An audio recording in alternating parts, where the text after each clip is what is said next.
नीट paper leak प्रकरणाचा विरोध करण्याकरता आणि केंद्रीय शिक्षण मंत्री धर्मेंद्र प्रधान यांच्या राजीनाम्याकरता गेली 25-26 दिवस जंतर मंतरवर नवी दिल्लीमध्ये आंदोलन सुरू आहे। सीजेपीचं आंदोलन आहे। सोनम वांगचुक सुद्धा त्यामध्ये सहभागी झाले। सोनम वांगचुक अन्नत्याग आंदोलनाला बसलेले होते आणि त्यांच्या बरोबरीने आपल्याला काही तरुण सुद्धा अन्नत्याग आंदोलनाला बसलेले बघायला मिळाले। सीजेपीचं नेतृत्व अभिजित दिपके करतो आहे। अभिजित दिपके सुद्धा अजून आंदोलनाला बसलेला आहे आणि हे सगळं दिल्लीमध्ये सुरू असताना त्याचे पडसाद आता देशभरामध्ये उमटायला लागलेले आहेत। वेगवेगळ्या राज्यांमध्ये विद्यार्थी रस्त्यावर उतरायला लागलेले आहेत आणि त्याचप्रमाणे मुंबईमध्ये सुद्धा मागचे 2-3 दिवस सलग आंदोलक रस्त्यावर उतरतायत, तरुण एकत्रित येत आहेत आणि जंतर मंतरच्या आंदोलनातल्या विद्यार्थ्यांना सपोर्ट करतायत। असाच बुधवारच्या दिवशी दादरच्या शिवाजी बाग परिसरामध्ये अनेक आंदोलक एकत्र आले आणि त्यांनी घोषणाबाजी करायला सुरुवात केली। खूप मोठ्या संख्येने आंदोलन मुंबईच्या वेगवेगळ्या भागांमध्ये झालं।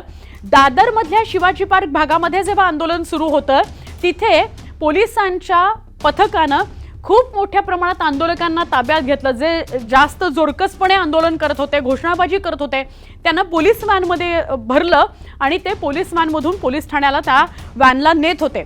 तेव्हा खूप मोठ्या प्रमाणामध्ये एक व्हिडिओ व्हायरल होतोय जो तुम्ही सगळ्यांनी पण पाहिला असेल। एक मुलगी आहे, एक मुलगी जी वेस्टर्न आउटफिटमध्ये आहे, कॅप घातलेली आहे, तिने पोलिसांची व्हॅन हाताने थांबवलेली आहे। ती त्या पोलिसांच्या व्हॅनला पुढे जाऊ देत नाहीये आणि ती घोषणाबाजी करते। आजूबाजूला गर्दी आंदोलकांची जमा झालेली आहे। ते तिचा व्हिडिओ काढतायत, तिला बघतायत, तिच्याबरोबर घोषणा देतायत। हे सगळं म्हणजे तीच एकटी व्हॅन समोर उभी आहे आणि आजूबाजूला आंदोलक उभे आहेत, पण त्यांच्यामध्ये सुद्धा खूप अंतर आहे। ती एकटीच पोलीस व्हॅन समोर जाऊन उभी आहे, भिडली आहे ती पोलिसांना आणि तिने थांबवलंय आंदोलकांना की आता आंदोलकांना नेऊ नका या व्हॅनमधून। तिला जेव्हा या संदर्भात विचारण्यात आलं की बाई तुझा कोणी मुलगा किंवा तुझा मित्र किंवा तुझ्या घरातलं कोणी नीट परीक्षेला बसलाय का, त्याला याचा फटका बसलाय का, तू या आंदोलनामध्ये सहभागी आहेस का, तू आंदोलक आहेस का, ती म्हणाली मी आंदोलक नाहीये आणि माझ्या घरातलंही कोणी नीट देत नाहीये, पण जे शांततापूर्ण आंदोलन करतायत, जंतर मंतरवर जे आंदोलन करतायत त्यांना पाठिंबा देतायत, त्या आंदोलकांना तुम्ही उचलून नेताय, तुम्ही धरपकड करताय, तर कॉमन मॅन म्हणून एक सामान्य व्यक्ती म्हणून आम्ही हे सहन करणार नाही आणि म्हणून मी तुमची व्हॅन अडवली आहे आणि त्या सगळ्या आंदोलकांना उतरवा उतरवा अशी ती सारखी टाहो फोडत होती। आता ही मुलगी कोण, ही महिला कोण, तर ही महिला आहे रिया यादव। तिचं नाव समोर आलेलं आहे रिया यादव। हिच्या प्रतिक्रिया सुद्धा आता समोर आलेल्या आहेत। तिने हे स्पष्ट म्हटलंय की एक कॉमन मॅन म्हणून मी या सगळ्या आंदोलकांना थांबवण्याचा प्रयत्न करते की त्यांना पोलिसांनी नेऊ नये, पोलीस ठाण्यामध्ये त्यांना अडकवू नये आणि त्यामुळे मी या व्हॅनला पुढे जाऊ देणार नाही। ही जी रिया यादव आहे, ही रिया यादव स्वतः एक उद्योजिका आहे, मुंबईमध्ये राहणारी आहे। तिचा एक स्वतःचा कपड्यांचा ब्रँड आहे, त्यामुळे तिचं सगळं सुखवस्तू चालू असताना सुद्धा तिला चीड येईल अशाच गोष्टी तिच्या समोर घडल्यानंतर एक सामान्य व्यक्ती म्हणून तिने दिलेली ही प्रतिक्रिया होती।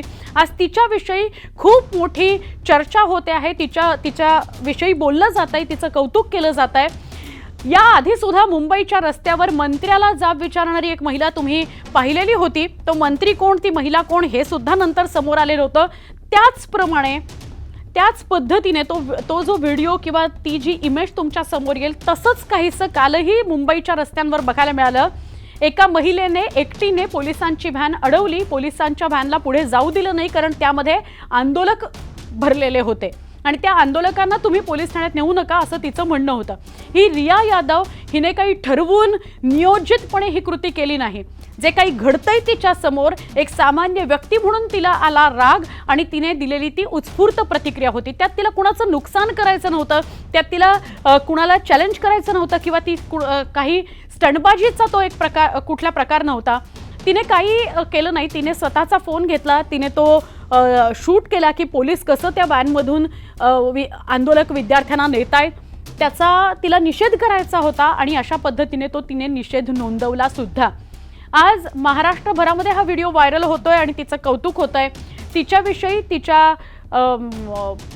म्हणजे तिच्या सगळ्या आत्तापर्यंतच्या कारकिर्दीविषयी ह्या सगळ्याविषयी बोललं जाईल, पण कालची तिची कृती ही खरोखर उल्लेखनीय होती आणि ती त्या आंदोलकांना समर्थन देण्यासाठी किंवा तिचं तर कौतुक झालंच, पण ती त्यांना समर्थन देण्यासाठीची तिची कृती होती.